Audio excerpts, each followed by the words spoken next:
जिना के बारे में उन्होंने जो कहा था, हम तो जिना के सख्त मुखालिफ है, इसलिए भारत को अपना वतन माने। मगर 42 में आपके प्यारे वीर और जिना की पार्टी ने नॉर्थ वेस्ट फ्रंटियर, सिंध और बंगाल में मिलकर हुकूमत चलाई और उस हुकूमत ने 1.5 लाख हिंदू और मुसलमानों को अंग्रेजों की फौज में शामिल कराया ताकि वो लड़े। तो किसी शायर ने अच्छा कहा था वजीर आजम के बारे में कि फरेब देकर जमाने को पारसा ना बनिए, इन्हें कहो कि वो बंदा बने खुदा ना बने, अमीर शहर यही चाहता या हजरत कि हमारी चीख गले में रहे सदा ना बने। दूसरी बात मैडम, हमारे वजीर दिफा जनाब राजनाथ सिंह साहब ने बड़ा ही अजीब व गरीब और तकलीफ दे बात कही उम्मुल मोमिनीन के बारे में और उम्मुल किताब के बारे में। उम्मुल मोमिनीन उनको कहते हैं जो हमारे प्रॉफिट मोहम्मद सल्लल्लाहु अलैहि वसल्लम की वाइफ हैं।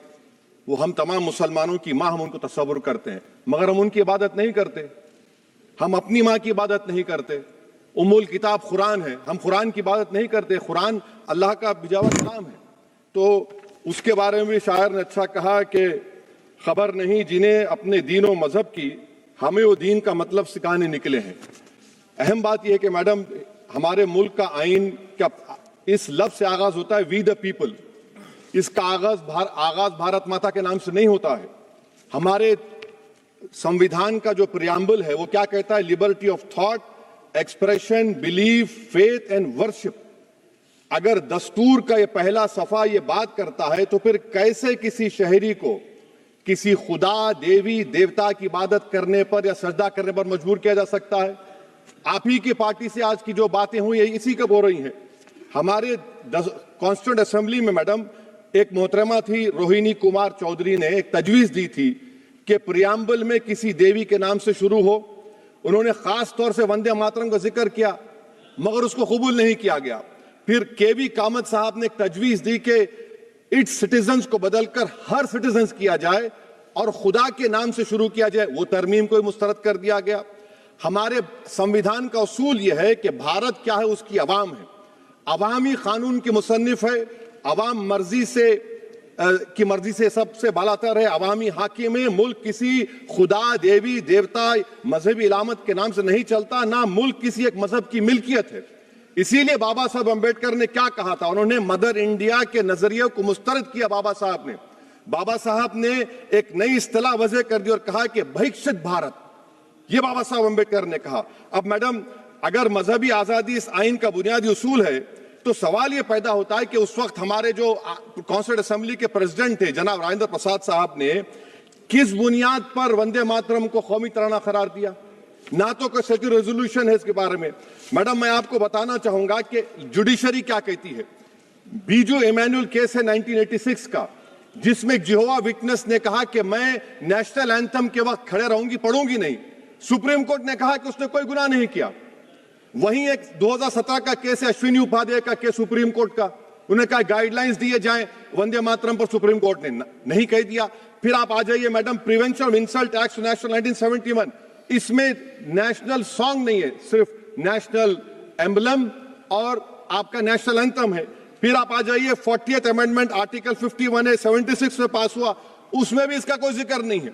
मैडम, मैं आपके सामने बताना चाहूंगा कि हमारा भारत एक इसका मजमुआ क्या है। इसमें हिंदू है, मुसलमान है, सिख है, ईसाई है, जैन है, एथिस्ट है, मेहनतकश है, किसान, गरीब, मजलूम और दलित है।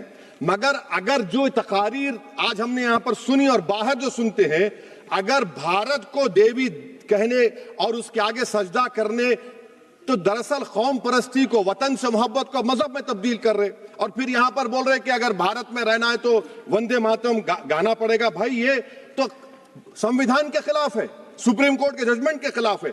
अगर वंदे मातरम मैडम कौमियत का मियार है तो फिर सवाल यह है कि हसरत मोहानी की कौमियत क्या थी जिसने इनकलाब जिंदाबाद का नारा दिया? अगर यूसुफ मेहरली ने quit India, Simon go back का नारा दिया तो उसकी कौमियत क्या थी? अगर हैदराबाद से मौलवी अलाउद्दीन जो मक्का मस्जिद का पहला मुजरिम है काला पानी में, और तुरेबाज खान जो मारकर लाश को लटका दिया गया था हैदराबाद में 8 दिन तक, उसकी कौमियत क्या थी?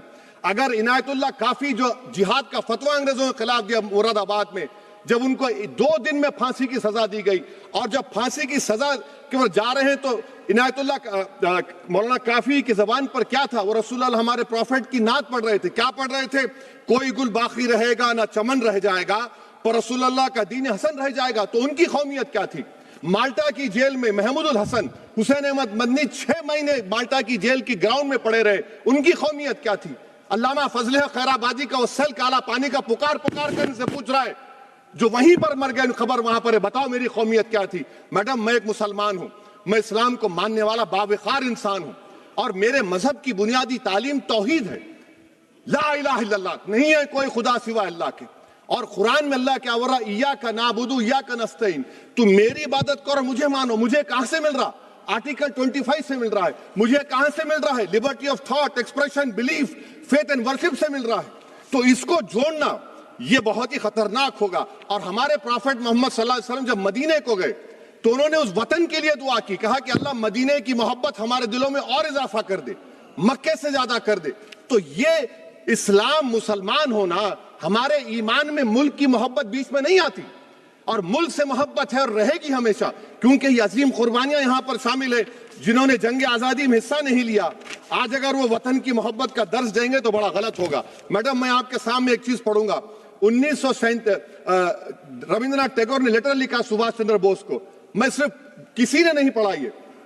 क्या कहा टैगोर साहब ने? But parliament is a place of union for all religious groups and there the song cannot be appropriate. When Bengali Muslims show sign of stubborn fanatism, we regard it intolerable. When we too copy them and make unreasonable demands, it will be self-defeating. ये मैं इसको ले करूंगा madam, आप देख लीजिए। फिर दूसरी तरफ मैडम आप आ जाइए, मैं यहाँ पर बैठकर, हाँ, जितने तकारीर यहाँ पर हुए सब जनगण मन पर तनकीद किए। तो मैडम मुझे ये कहना पड़ेगा कि जनगण मन पर आप लोग इतनी तकलीफ क्यों उठा रहे हैं? आखिर इतनी तकलीफ क्यों है?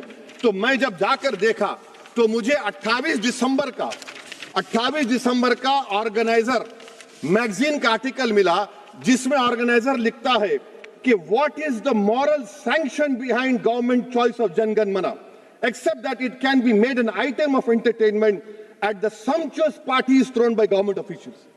आप बताइए, इसका बोलेंगे आप? और फिर उसके काइंड कैसा करते हैं? It will mean we can not love our motherhood. Madam please, it will mean that Vande Mataram is buried alive with the word Jan Gan Mana on the tombstone, for the tomb will also be of Jan Gan Mana of the will of the people. इस पर आप क्या बोलेंगे? Madam, मैं आपको ये बताना चाह रहा हूं कि वतन की मोहब्बत हमारे लिए बहुत अहम है, मगर ये बताइए हमको कि अभी मैडम यहाँ पर आनंद मठ के बारे में बहुत कुछ कहा गया। मैं सिर्फ 2 मिसालें आपको देता हूं। आनंद मठ के पेज नंबर 70 और 80 को पढ़ लीजिए। इसके बाद सनातन जहां मुसलमानों के घर पाते थे, इन्हें आग लगा देते थे। आप पेज नंबर 98 पढ़िए। हमें सिर्फ इन मुसलमानों को जड़ से खत्म करना है, क्योंकि खुदा के दुश्मन बन चुके हैं। फिर आप पेज नंबर 115-16 दीजिए। फिर मुख्तलिफ इलाकों में मुसलमानों को सदा देने के लिए भेजे जाते, जहां मुसलमान आबादी नजर आती जला दिया जाता। फिर आप देख लीजिए मैडम, सफे नंबर 120 पेज 120, बंकिम लिखते हैं कि सनातियों को मालूम नहीं था कि अंग्रेज हिंदुस्तान को निजात दिलाने वाले हैं। ये आप क्यों कर रहे हैं? अब आप मैडम, मैं आपको पेपर्स दे कर दूंगा। मैडम, भारत में हमारी आजादी इसलिए आई और बरकरार रही कि हमने मुल्क और मजहब को एक चीज नहीं बनाया। हमने ऐलान किया कि हमारी मुल्क मुख्तलिफ तबकात मज़ाहिब पर मुश्तमिल है। हमारे मुश्तरका तकदीर हमारी कौमियत का सरचश्मा है। यह खास जबान, सखावत, मजहब नहीं है। अगर वंदे मातरम का मतन कौम और मजहब को एक बना देता है, अगर हम इसे टेस्ट बनाते हैं वफादारी का, तो फिर मान लीजिए कि यह गांधी, अंबेडकर, टैगोर, बोस और लाखों आजादी के सिपाहियों की सोच को छोड़कर गोडसे की सोच की हिंदू कौमी परस्ताना, मैडम खत्म कर रहा हूं, हिंदू कौम परस्ताना को अख्तियार करेंगे। मुझे वतन से बेइंतहा मोहब्बत है मैडम, और इंशाल्लाह हमेशा रहेगी। मगर बावजूद इसके कि मेरी मस्जिद, मेरी इबादत गाह, मेरे कपड़े, मेरे कारोबार पर हमले होते, मगर मैं फिर भी कहता हूं कि वतन मेरा, हर वतन को हम छोड़कर नहीं जाएंगे। मगर हुब्बुल वतनी का क्या मुतालबा है? हुब्बुल वतनी ये कहता है कि वतन से मोहब्बत है तो जुल्म को खत्म करो, गरीबी को खत्म करो, बेरोजगारी को खत्म करो, जबर का खात्मा करो, अमन का गहवारा बनाओ, पाकिस्तान की दहशतगर्दी को खत्म करो, एक्सप्लॉयटेशन को रोको, शरारत को रोको, मुल्क के खिलाफ की जाने वाली साजिश खत्म करो। मैडम, भारत एक चमन है जहां पर हर फूल को खिलना चाहिए, और अगर कोई इस फूल का अगर पूरे फूल खिलेंगे तो उसकी खुशबू से ये वतन मौतर होगा, मगर अगर इस चमन का माली ये कहेगा कि एक ही फूल खिलेगा, तो मैं जिम्मेदारी के साथ कह रहा हूं, अगर एक ही फूल खिलेगा तो वो सहरा बन जाएगा और माली माली नहीं रहेगा, वो जल्लाद कहलाएगा। तो इसीलिए मैडम हम उम्मीद करते हैं कि हुकूमत इस पर जोर जबर ना करे। मेरा राइट है, यकीनन मैं जानता हूं कि आजादी के लड़ाई में वंदे मातरम का नारा था, मगर अगर आप इसको जबर करेंगे तो ये संविधान के खिलाफ है। वफादारी का सर्टिफिकेट हमसे मत लीजिए मैडम, खत्म कर रहा हूं। वफादारी का सर्टिफिकेट हमसे मत लीजिए। आपके बुजुर्गों के कोई एक किताब में लिख के क्या लिखा है बता दीजिए, कहां पर क्या लिखा हुआ है। तो मैं मैडम मैं इस शेर पर अपनी बात को खत्म कर रहा हूं मैडम, मैं इस शेर पर अपनी बात को खत्म कर रहा हूं मैडम, मैं अपनी बात को खत्म कर देता हूं मैडम, क्योंकि आप बहुत जल्दी में हैं।